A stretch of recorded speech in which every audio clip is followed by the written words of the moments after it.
कहीं ना कहीं बृजभूषण शरण सिंह योगी आदित्यनाथ के उन तमाम फैसलों से सहमत नहीं दिखते हैं जिसको लेकर के योगी आदित्यनाथ की लोकप्रियता जो है बढ़ी है। भारतीय जनता पार्टी को चेतावनी के तौर पर भी देखा गया था, क्योंकि बृजभूषण शरण सिंह का जिस ढंग से उस पूरे क्षेत्र में, कैसरगंज के आसपास पूरे गोंडा क्षेत्र में कहीं। नमस्कार, मैं नाज़मीन खान और आप देख रहे हैं SPN9 न्यूज। लोकसभा चुनाव के नतीजे सामने आने के बाद उत्तर प्रदेश में भारतीय जनता पार्टी का अस्तित्व अब ना के बराबर बचता हुआ नजर आ रहा है, जिसमें आरोप भारतीय जनता पार्टी के पुराने कद्दावर नेताओं पर डाला जा रहा है। आरोप लगाया जाता है कि सीएम योगी आदित्यनाथ इसकी जिम्मेदारी लें कि आपके नेतृत्व की वजह से ही उत्तर प्रदेश में भारतीय जनता पार्टी समाजवादी पार्टी के मुकाबले पिछड़ती हुई नजर आई है। जहां सपा 37 तो वहीं 33 पर भारतीय जनता पार्टी सिमट जाती है। सीएम योगी आदित्यनाथ के इस्तीफे की मांग तक यहां पर उठने लग जाती है और जब से सीएम योगी आदित्यनाथ पर निशाना साधा गया है, तब से ही भारतीय जनता पार्टी के खेमे में टूट की कगार पैदा हो चुकी है। विरोधाभास की स्थिति देखने को मिल रही है। अपने ही नेता बगावत करते हुए नजर आ रहे हैं, अपने ही नेता अपनी ही पार्टी के खिलाफ बोल रहे हैं, जिसमें सबसे बड़ी भूमिका केसरगंज से पूर्व सांसद बृजभूषण शरण सिंह अदा करते हुए नजर आ रहे हैं। बृजभूषण शरण सिंह जो लगातार केसरगंज से चुनाव जीतते हुए नजर आए थे, इस बार उनके बेटे करण भूषण को चुनावी मैदान में उतारा गया। यहाँ से उनके बेटे करण भूषण भी चुनाव जीत जाते हैं, लेकिन सिर्फ सांसद रह जाते हैं, क्योंकि मंत्रिमंडल में कोई जगह करण भूषण को नहीं दी जाती है। एक गुस्सा बृजभूषण शरण सिंह के अंदर अपने बेटे को मंत्रालय में जगह ना मिलने को लेकर है, तो वहीं दूसरी तरफ अपने प्रतिद्वंदी या कहीं अपने विरोधी को राज्य मंत्री बनाने के खिलाफ भी वो उतरते हुए नजर आए। कीर्तिवर्धन की बात करें, जो गोंडा से चुनाव लड़ते हुए नजर आए थे और भारतीय जनता पार्टी को जीत हासिल करवाते हुए नजर आते हैं, लेकिन कहा जाता है कीर्तिवर्धन बृजभूषण शरण सिंह के कट्टर दुश्मनों में देखे जाते हैं, क्योंकि इन दोनों का 36 का आंकड़ा देखने को मिलता है। एक ने पिता को हराया उनके, तो एक बेटे ने अपने पिता का बदला लेने के लिए बृजभूषण शरण सिंह के खिलाफ ही मैदान में उतरने का फैसला कर लिया।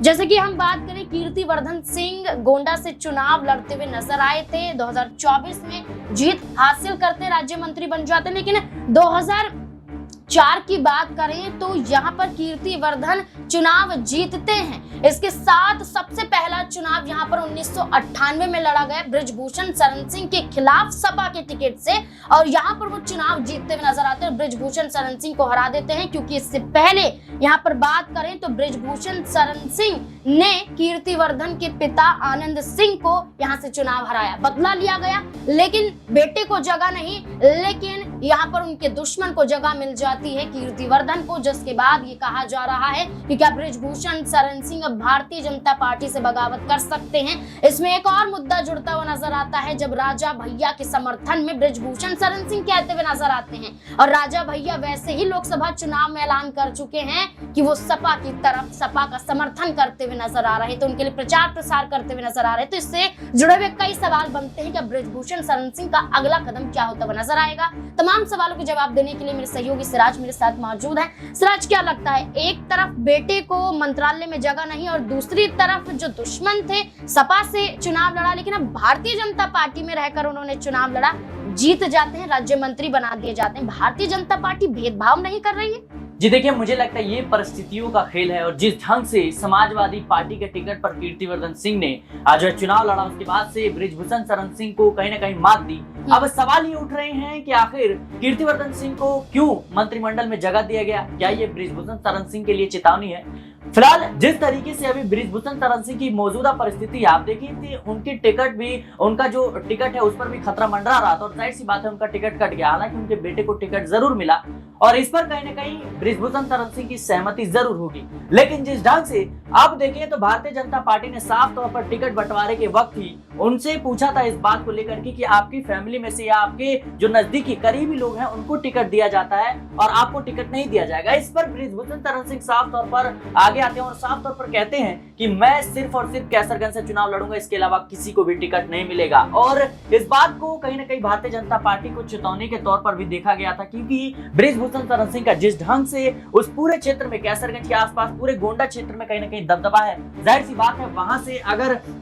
इस बात को खुद वो कह चुके हैं कि एक दिन पहले भी अगर मुझे टिकट मिलता है तो मैं जीत दर्ज करके भारतीय जनता पार्टी के खाते में सीट दे दूंगा। तो जिस तरीके से अभी बृजभूषण शरण सिंह का सियासी रसूख है, अब महिला पहलवानों ने जो विरोध प्रदर्शन किया, कोर्ट से उनके ऊपर आरोप भी तय हो गए और जिस तरीके से उनकी छवि धूमिल हुई है, जाहिर सी बात है कि उनका मंत्रिमंडल दूर, उनके बेटे को टिकट मिल गया, यही बहुत बड़ी बात है। क्योंकि लगातार इसका खामियाजा जो है वो भारतीय जनता पार्टी को भुगतना पड़ा। हालांकि कैसरगंज में जीत जरूर हुई, लेकिन इसके चलते आप देखें तो हरियाणा में भी काफी बड़ा झटका लगा। अब सिर्फ इकलौता ये कह सकते हैं कि वजह नहीं है हरियाणा में भारतीय जनता पार्टी को झटका लगने की, लेकिन ये भी एक वजह है। और जिस तरीके से भारतीय जनता पार्टी के खिलाफ कहीं ना कहीं पूरा का पूरा वो महिला पहलवानों का प्रदर्शन रहा, जो देश में ही नहीं बल्कि विदेशों में भी एक चर्चा का विषय रहा था, मुझे लगता है कि भारतीय जनता पार्टी की छवि भी इससे काफी ज्यादा खराब हुई है। और इसी को लेकर के अब भारतीय जनता पार्टी मजबूरियों में नहीं गिरी है। पहले बृजभूषण शरण सिंह को लेकर के भारतीय जनता पार्टी मजबूरी में थी, क्योंकि अगर बृजभूषण शरण सिंह का टिकट कटता है या फिर उनके करीबियों को टिकट नहीं दिया जाता है तो जो राजपूत ठाकुर जो वोट बैंक है वो कहीं ना कहीं नाराज होते हुए नजर आएंगे भारतीय जनता पार्टी से। इसके बावजूद जो है कैसरगंज के आसपास क्षेत्रों में भी इसका प्रभाव देखने को मिल सकता है। तो पहले भारतीय जनता पार्टी को मजबूरी था कि कहीं ना कहीं इनके परिवार से ताल्लुकात रखना और इनसे कहीं ना कहीं नजदीकियां बढ़ाना, लेकिन अब भारतीय जनता पार्टी का जिस तरीके से प्रदर्शन रहा है, खुद के दम पर बहुमत नहीं छुपाई है। सिराज, यहाँ पर मैं एक सवाल जोड़ना चाहूंगी। सवाल तो राजा भैया से भी जुड़ जाता है कि राजा भैया का समर्थन क्यों कर रहे हैं, आखिरकार कैसे कहते हैं कि यूं ही कोई बेवफा नहीं होता। इस पर बात करेंगे, आखिर में बात करेंगे, लेकिन इससे पहले हम बात करेंगे कि उन्होंने एक बयान दिया कि भारतीय जनता पार्टी आखिरकार क्यों पिछड़ी है, क्या कारण है। बृजभूषण शरण सिंह कहते हैं कि मुझे वजह पता है हार की, लेकिन अगर मैंने मुंह खोला तो घातक साबित होता हुआ नजर आएगा। यानी कि वो जानते हैं कि भारतीय जनता पार्टी उन पर एक्शन ले सकती है। जी देखिए, मुझे लगता है भारतीय जनता पार्टी के हार का इकलौता कारण नहीं है, इसके कई कारण निकलकर सामने आते हैं और खुद इस बात को भारतीय जनता पार्टी के कई बड़े दिग्गज नेता भी जानते हैं, लेकिन कहीं ना कहीं वो सामने आने से बच रहे हैं। अब जाहिर सी बात है कि महिला पहलवानों का प्रदर्शन रहा, या फिर हम किसानों के प्रदर्शन की बात करें, या फिर जिस ढंग से तमाम तरह के महिला सुरक्षा को लेकर के स्मृति ईरानी चुप रही थी, उसके खिलाफ आप देखिए कि अमेठी में जो राजपूत थे वो कहीं कहीं शपथ लेते हुए नजर आए थे कि हम जो है भारतीय जनता पार्टी को वोट नहीं देंगे। तो मणिपुर का मुद्दा रहा और कहीं ना कहीं जिस ढंग से तमाम तरह के जो विवादों में भारतीय जनता पार्टी को तमाम नेता घिरे रहते हैं, और इसका सबसे बड़ा कारण आप देखिए कि जैसे ही भारतीय जनता पार्टी के सामने वो परिणाम आता है तो एकाएक सारे जो समर्थक हैं या फिर जो कुछ प्रत्याशी वो साफ तौर पर कहते हैं कि जो हमारे कह सकते हैं करीबी थे, जो हमारी पार्टी के सदस्य थे, उन्होंने धोखा दिया है। और कहीं ना कहीं ये खुलकर बातें सामने आने लगी कि कहीं ना कहीं जो भारतीय जनता पार्टी के जो कार्यकर्ता थे वो इस चुनाव में एक्टिव नहीं थे। और सबसे बड़ा सवाल है कि अगर भारतीय जनता पार्टी की जो कार्यकर्ता है, जो समर्थक है, वो एक्टिव नहीं थे, आखिर किसके इशारे पर वो चुप थे। एक तरफ आप सबसे बड़ी पार्टी है और ऊपर से आप देखिए कि देश के सबसे बड़े ज्यादा सीटों वाले राज्यों में जो है आपकी हार हो जाती है और आप सीधे एक नंबर पार्टी से दूसरे नंबर पर फिसल जाते हैं। तो जाहिर सी बात है, एक तरफ तो आप 400 पार का नारा देते हैं, लेकिन आप देखिए कि 300 पार भी पूरा का पूरा एनडीए गठबंधन जो है अपने दम पर नहीं पार कर पाता है। तो ये कहीं ना कहीं सवालिया निशान जो है भारतीय जनता पार्टी पर उठते हैं और तमाम वो बड़े दिग्गज नेता जिसके जिम्मेदार जो कहीं ना कहीं जिम्मेदार थे इस लोकसभा चुनाव में, चाहे वो तमाम तरह के नामों की चर्चा करें तो बृजभूषण शरण सिंह खुद इस बात को कह रहे हैं कि मुंह खोलूंगा तो विवाद हो जाएगा, या कहीं ना कहीं तो बृजभूषण शरण सिंह इस बात को बखूबी समझते हैं कि भारतीय जनता पार्टी के बड़े दिग्गज नेताओं का इसमें काम है। आप देखिए कि पुख्ता तरीके से तो अभी किसी का नाम सामने नहीं आया है, लेकिन कहीं ना कहीं इस बात का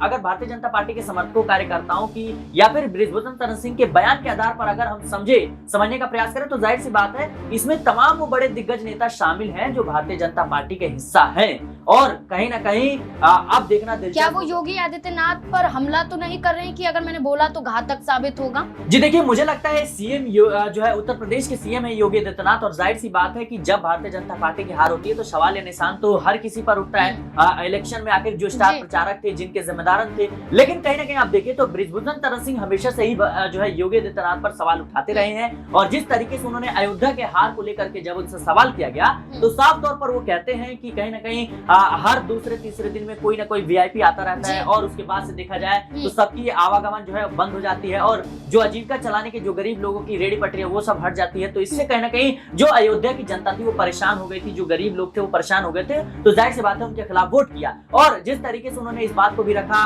कि कहीं ना कहीं राजा भैया को लेकर के उन्होंने कहा कि जी मैं इसी पे आने वाली थी कि राजा भैया को लेकर बृजभूषण शरण सिंह का बयान सामने आया। एक तरफ राजा भैया जो राज्यसभा के चुनाव के दौरान भारतीय जनता पार्टी को समर्थन दे देते हैं बिना बोले, तो वही लोकसभा चुनाव में प्रेस कॉन्फ्रेंस करते हैं कि किसी भी पार्टी को सहयोग नहीं देंगे। अचानक फिर सपा को समर्थन देते हुए नजर आते हैं, मिर्जापुर में समर्थन देते हैं, प्रतापगढ़ में समर्थन देते हुए नजर आते हैं। यहाँ तक भी कह देते हैं कि उनकी पार्टी किसी को भी समर्थन दे कोई एतराज नहीं होगा, कोई एक्शन नहीं लिया जाएगा। वहीं बृजभूषण शरण सिंह का राजा भैया के समर्थन में ये कहना कि यूं ही कोई बेवफा नहीं होता, कोई कारण तो रहा होगा, यानी कि ये कह रहे हैं कि भारतीय जनता पार्टी को समर्थन ना देने का कोई कारण जरूर रहा होगा। तो बृजभूषण शरण सिंह का राजा भैया के समर्थन में बोलना क्या सपा के समर्थन में है? जी बिल्कुल, इसमें कोई दो राय नहीं, क्योंकि देखिए कि जिस ढंग से अमित शाह गृह मंत्री अमित शाह से मुलाकात होती है राजा भैया की, उसके बाद से सारी चीजें जो है वो सामान्य से दिखाई पड़ती हैं और यहाँ तक अटकलें लगाई जाती हैं कि राजा भैया भारतीय जनता पार्टी को समर्थन देंगे। लेकिन देखिए कि चीजें कैसे बदलती हुई नजर आती है। जब अनुप्रिया पटेल वो भाषण देती हैं उसके बाद से देखा गया कि ओपी राजभर भी इस बात को कहीं ना कहीं पुख्ता तरीके से कहते हुए नजर आते हैं कि राजा जो है वो रानी के पेट से पैदा नहीं होता, ईवीएम से पैदा होता है। तो कहीं ना कहीं ये तमाम सवाल उठने चाहिए जो भारतीय जनता पार्टी के वो तमाम सहयोगी दल थे, तमाम वो बड़े नेता थे जो इस बात को बखूबी समझते थे कि राजा भैया पर हमला करने से आसपास की सारी सीटों पर नहीं बल्कि पूरे के पूरे ठाकुर और राजपूत वोट बैंक पर भी असर देखने को मिल सकता है। और कहीं ना कहीं राजपूत समुदाय जो था वो पहले से ही भारतीय जनता पार्टी से नाराज था, इस बात को नकारा नहीं जा सकता। और इस बात को बखूबी भारतीय जनता पार्टी के तमाम बड़े दिग्गज नेता जानते हैं कि कहीं ना कहीं भारतीय जनता पार्टी से राजपूत वोट बैंक की बात करें, जाट समुदाय की बात करें, ये तमाम जो जातियां हैं वो कहीं ना कहीं जो है इनसे नाराज थी। और दलित जो वोट बैंक है वो समाजवादी पार्टी की तरफ, मुस्लिम जो वोट बैंक है वो समाजवादी पार्टी की तरफ शिफ्ट होता हुआ नजर आया। आप देखिए कि जो आपके कोर वोटर्स थे वो कहीं ना कहीं आपसे नाराज है। तो जाहिर सी बात है कि हार तो निश्चित थी। और जिस तरीके से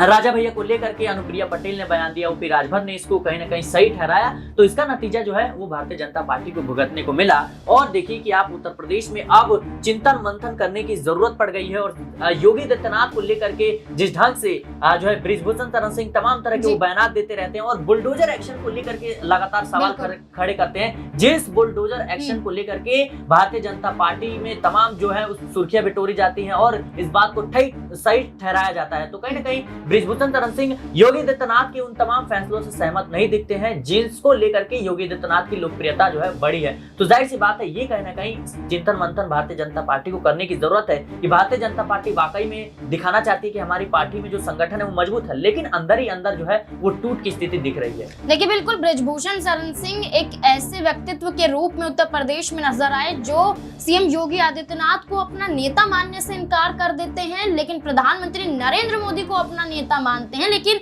यही देखा जाए तो उनके बेटे को तवज्जो ना देना सबसे बड़ा कारण बन जाता है कि क्या बृजभूषण शरण सिंह के सामने कई मुद्दे आ जाते हैं। यहाँ पर कीर्तिवर्धन सिंह को राज्य मंत्री बनाना, लेकिन बेटे को जगह ना देना, उसके बाद राजा भैया का समर्थन करना, ये दर्शा रहा है कि बृजभूषण शरण सिंह धीरे धीरे भारतीय जनता पार्टी से कट रहे हैं। तो क्या सपा की तरफ रुख करते हुए नजर आएंगे? क्या लगता है आपको इस मुद्दे को लेकर? कमेंट सेक्शन में जरूर बताएं। देखते रहे SPN9 न्यूज़। धन्यवाद।